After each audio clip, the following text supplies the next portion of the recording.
kalian adalah seorang penulis dan ingin naskah kalian bisa diterima oleh penerbit. Nah, di video kali ini aku akan bahas tentang bagaimana cara agar naskah kalian bisa diterima oleh penerbit.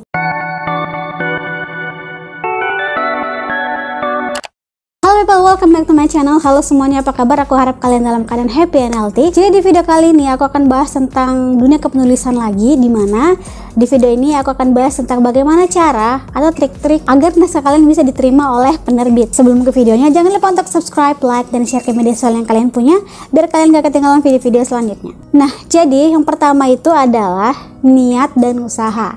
Kalau kalian ingin menjadi penulis, tentunya harus ada niat dan usaha. Yang dimana kalau misalkan kalian tidak ada niat, tapi maunya langsung instan dan naskah kalian bisa diterima, itu mustahil banget ya. Jadi pertama kalian harus niat dulu, mantapkan diri kalian, seriusin diri kalian bahwa kalian ingin menjadi seorang penulis dan suatu saat akan diterbitkan bukunya. Yang pertama, dan usaha. Nah, usaha di sini itu kalian harus cari tahu dulu tentang seluk-beluk penerbit yang ingin kalian tuju, seperti apa novelnya, terus bagaimana cara kirim naskahnya, dan semuanya. Jadi kalian harus cari tahu dulu. Yang kedua, hindari opening cuaca, bangun tidur, dan hal monoton lainnya. Nah, jadi di sini usahakan buat opening yang semenarik mungkin agar naskah kalian bisa diterima oleh penerbit, dan hindari opening cuaca kayak misalkan hari ini mendung atau hari ini matahari cerah banget kayak gitu-gitu, itu hindari banget. Dan opening bangun tidur, aku bangun jam 7 bla bla bla kayak gitu, tolong hindari opening seperti itu karena editor bakalan reject naskah kalian kalau ada opening cuaca. Yang ketiga, perbaiki EYD EB. Nah, sebelum kalian ini menulis,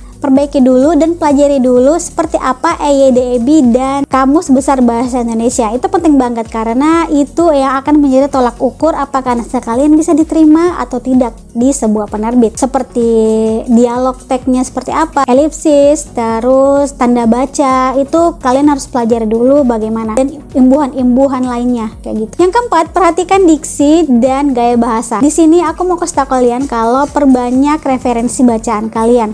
Jangan cuma satu bacaan saja karena itu akan membuat minim kosakata kalian seperti itu. Jadi usahakan banyak membaca referensi-referensi atau novel penerbit yang kalian tuju karena di situ banyak banget pastinya gaya bahasa atau diksi yang bisa kalian jadikan inspirasi untuk naskah kalian. Yang kelima, self editing. Nah, sebelum naskah kalian kirim ke suatu penerbit, ada baiknya kalian self editing dulu, perbaiki apa kata-kata yang tidak diperlukan dan tambahkan kata yang sekiranya diperlukan, dan juga perbaiki semua yang perlu diperbaiki kayak gitu. Jadi usahakan kalian editing sendiri dulu sebelum masuk ke meja editor. Yang keenam, melengkapi naskah kalian seperti daftar isi, kata pengantar, biografi kalian, dan juga sinopsis. Itu penting banget karena itu juga menjadi poin plus di mata editor apakah naskah kalian bisa diterima atau tidak. Yang ketujuh, buat sinopsis yang menarik. Ini mungkin adalah inti dari naskah kalian apakah diterima atau tidak, karena editor pertama kali melihat atau membaca naskah kalian dari sinopsisnya. Di situ adalah tolak ukur atau benang merah yang menjadi patokan editor apakah naskah kalian bisa diterbitkan atau tidak. Jadi usahakan buat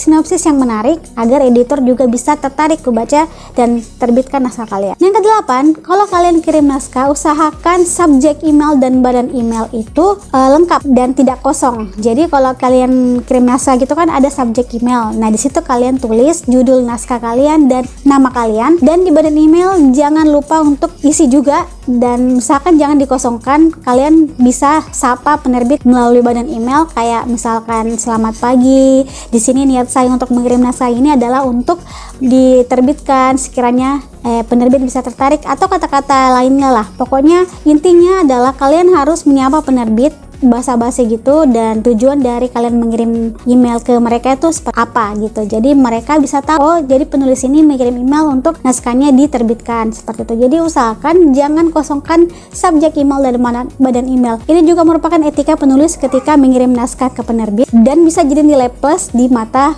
penerbit. Dan yang terakhir adalah perbanyak doa. Nah, ini usaha udah gitu, dan semua sudah lengkap, sudah memperbaiki naskah dari gaya bahasa, diksi, EYD BAB-nya dan lain-lainnya, tapi kurang doa. Nah, usahakan perbanyak doa dan siapa tahu naskah kalian bisa diterima oleh penerbit. Oke, mungkin itu aja video aku kali ini mengenai bagaimana cara atau trik-trik agar naskah kalian bisa diterima oleh penerbit. Sampai sini video aku, semoga bermanfaat. Terima kasih yang sudah menonton. Jangan lupa untuk subscribe, like, dan share ke media sosial yang kalian punya biar kalian ketinggalan video-video selanjutnya. Have a nice day, see you next video, bye bye.